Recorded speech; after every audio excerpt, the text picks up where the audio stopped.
일본 화장품 원료 안 쓰면 그만이에요. 다른 국가에서 대체 원료 얼마든지 구하면 돼요. 일본 정부가 우리나라를 백색 국가에서 제외하기로 결정하면서 이에 대한 영향을 묻는 질문에 화장품 ODM, OEM 업체가 한 말입니다. 한국의약품수출입협회에 따르면 지난해 일본에서 수입한 화장품 원료 규모는 1억 3,489만 달러로 전 세계 수입 물량 중 23.5%를 차지합니다. 그 뒤를 잇는 미국, 독일, 중국보다 월등히 큰 규모입니다. 상황이 이렇다 보니 화장품 업계는 일단 사태를 예의주시하며 관련 대책을 논의하고 있는 단계입니다. 보건복지부와 식품의약품안전처 등 정부와 함께 일본산 원료가 화장품에 직접적으로 사용되고 있는지 등의 피해 상황을 파악하고 이에 대한 대책도 논의하고 있다는 겁니다. 구체적으로 일본의 규제 대상 원료가 화장품에 직접적으로 쓰이는지 확인되지 않고 있는 상황이지만 업계는 최악의 상황, 그러니까 일본이 화장품 원료의 수출을 금지한다 하더라도 크게 문제가 될 게 없다는 입장입니다. 일단 일본 화장품 원료의 의존도가 아직 높은 건 사실이지만 의존도를 계속 낮춰왔고 대체 원료와 원료 국산화도 확대하고 있다는 이유에서입니다. 실제 50%가 넘던 일본 화장품 원료 수입 비중은 최근 3년 새 20%대로 뚝 떨어졌습니다.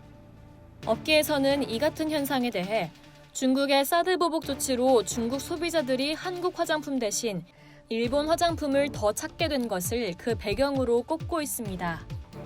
화장품 업계 관계자는 K뷰티 열풍에 가려 잠잠했던 J뷰티가 다시 인기를 끌자 일본 화장품 원료 회사들이 자국의 화장품 업체에 더 많은 원료를 공급하면서 일본이 한국에 대한 화장품 원료 수입을 줄인 걸로 알고 있다고 말했습니다. 이래 선후 관계가 어찌됐던 일본 화장품 원료 수입이 줄어들게 되자 업계들도 일본산을 대체할 만한 원료를 확보하고 또 국산 원료를 개발하는 데도 더 많은 공을 들이고 있는 상황입니다. 여기에 지난해 8월 국내에서 발효된 국가 간 생물, 유전자원 이용에 따른 이익을 공유하기 위한 국제협약인 나고야 의정서에 대응하기 위해 국내 화장품 업계가 국내 토종 품종을 이용한 원료 개발 등에 나선 것도 국산 원료 개발에 속도를 내게 한 배경으로 지목되고 있습니다.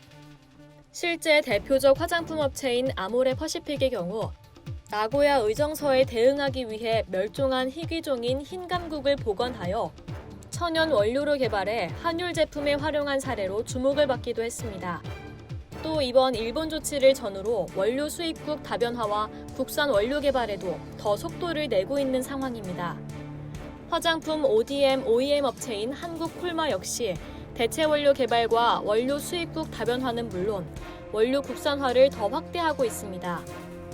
사태 악화로 일본산 원료 수입이 제한된다고 하더라도 미치는 영향은 제한적일 것이란 분석입니다.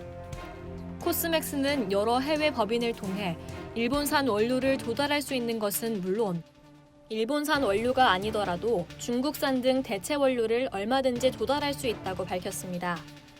코스맥스 관계자는 중국, 미국, 유럽 등에서 조달할 수 있는 대체 원료가 많아 과거처럼 일본산 원료에 대한 의존도가 높지 않고 국내에서도 자체적인 원료 개발이 활발하게 이루어지고 있어 최악의 상황이 오더라도 크게 문제될 건 없다고 말했습니다.